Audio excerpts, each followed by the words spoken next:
Like the proverbial swan, the World English Sporting Championship may be gliding serenely across the water, but underneath there's frantic paddling going on. The sheer scale of the event is one of the reasons why. We're going behind the scenes to see what it takes to organise a shoot with 1,800 entries from all over the world, all of them armed. If you just take the World English Sporting, we've got over 1,800 competitors. One way to look at it as well is we're doing over 1,000 scorecards a day. And then if you look at out on the course, I think Rob came up with a figure that was 3 miles of rope is out on the course, and hundreds and hundreds of fence posts. However many million clays, I think it's 1.5 million clays are thrown. It is a huge project from sort of all angles, and that's what it takes. A real partnership between us, Churchill's, and obviously then you've got the sponsors coming in and helping out and supporting it that makes the event what it can be. And then obviously the competitors. Without them, we wouldn't have a competition at all. The clubhouse and ground take on a festival atmosphere for the week. Yeah, it looks great. I mean, Tino's bar or the restaurant here has been going down really well. People enjoying the Italian food there, and then you've got all the sort of street food up there and the bar and everything. No, it's great, and I'm really chuffed with everybody who's coming to exhibit and made an effort.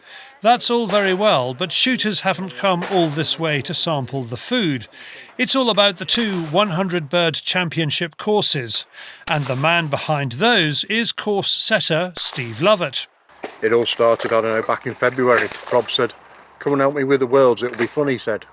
So, yeah, bloody hard work. Yeah. We got a lot of compliments. We've been up against it with the weather a little bit. First 2 days was scorching, blistering hot. Second, third and fourth day, the wind kicked in a little bit, played its part. Then it got humid, and with the wind and the sun, then the rain came. So, the birds, we were checking them every day.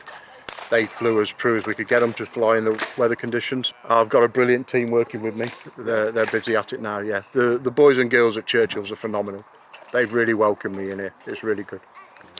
The scores show that the targets are truly world class, with even the top shooters struggling to break into the 90s out of 100. Crucially, though, the clays are consistent, with few no birds or trap breakdowns.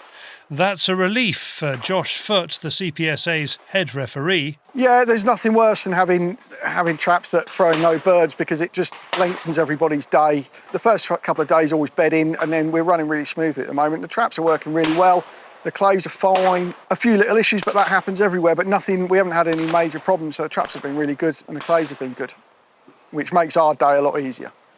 Nothing is varying too much, apart from the odd gust, which blows things a little bit, but nothing is good. The guys have been around this morning, checked everything, and we're on top of it from referee's point of view. So, yeah, it's consistent across the week, and that's the aim, isn't it? Make sure everyone gets a fair shot and it's all consistent. Sponsors Laporte supplied all the traps and clays for the Worlds. Rob Fennick tested them beforehand, and he knew what he was looking for. Reliability, sturdiness, because, in the pre-run to this, all our charity events and everything we're moving them from venue to venue to venue. Talking about those charity events, I mean, they've raised millions and millions of pounds this year. So, and the only way to do that is to make sure the traps are consistent, they're throwing good targets all the time, not breaking clays, and we use Laporte clays as well. So it's been a brilliant pre-run up to this, and now this is a combination of everything that's come together over the years. So yeah, we're thrilled with them. They really are. Working with Laporte was a first for Steve Lovett. It's the first time I've dealt with Laporte traps, if I'm honest. We've had a phenomenal team from Laporte here looking after us. I don't know, we've probably had one little spring break all week and over 160 machines. Brilliant. Can't fault that, really. Tomas Yari, who runs a big shooting ground in Hungary, could have told Steve not to worry. In my club is in Central Europe, the traps are all year under the sky. I put no cover, no nothing over the trap, and they are working perfectly since 5 years. And just a very, very few things which can happen with the trap And all the competitions we run is running smoothly with the Laporte trap. Laporte UK's Gus Silver knows the importance of traps that throw the same targets day after day. I think the most important thing for a main event like this is how reliable the traps are, and that's something that's been proven by Laporte, not just on the sporting disciplines but also the Olympic disciplines. Consistency, yeah, obviously you have to be able to throw the same bird for a whole week, and that's one thing that these traps have, is that you can see where the clays land, and they will always land in the same place, whether it's Monday or Friday. So this is our standard right-handed trap. It does exactly what it says on the tin. It throws the clay from the right-hand side, but it means that you will only have one trajectory. But on all our traps, you can also have a left-handed version. Plate will be on that side, and the clay will fly that way, or we'll spin in the opposite way. It's not just the traps. There's more to the clays than you might think, too. They need to be strong enough to survive being thrown at high speed while giving good, clear breaks. Here we are shooting English sporting, so we need a strong clay and a good breakage for the shooters. I mean, they want to have fun, they want to have the right breakage. Obviously, the orange one is the one that you will see the most onto the courses. Yes. But we have several designs. This one is called the competition, and we have the special ones. So that's the GP24. That's a lead catcher, and then you have these thin ones here. So as soon as it's hit, it breaks, and it makes, like, a flash effect in the sky. As the breakage is perfect, it does like a kind of cloud. I mean, the more a target turns, the more it will break. Right. So that's one of the other things that improve the breakage. French shooter Bastien Havert feels right at home shooting Laporte clays out of Laporte traps. In France, we have many Laportes and machines and clays. Yes. It's good to see them in England. It's a very good pleasure, and the clays match very well. Very consistent. The trajectories is the same for everybody. It's very fair for every shooter. I shoot very well the red course. I shoot 94, but today is very bad for me. I'm very tired.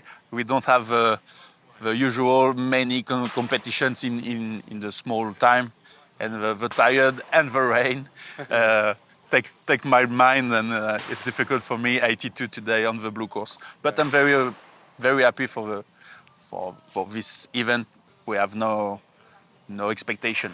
Rob Fennick says the support of companies such as Laporte has been crucial in getting the Worlds to where it is today. I remember when we started doing it, 2014. I mean, you had like one marquee, and coming now they're all fighting to come, and they want the best spot, and that's what Ian from the CPSA and myself, we've strived for that for years, to get everybody involved. You've got Beretta, Perazzi, you've got Rosini, you've got everybody, you've got Browning, everybody's wanted to get involved, and we're really proud that we've got it to where it is now. And to be honest, this is just the tip of the iceberg. I think, with the support of everybody, and the help from Laporte and others, I think we can make it even bigger. I really do.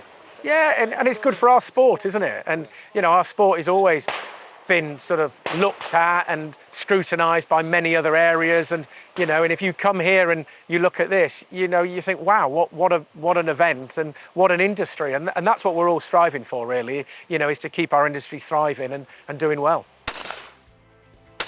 For more about Laporte, see laporte.biz. And to watch our full report on the 2025 World English Sporting Championships, click on the link in the description below.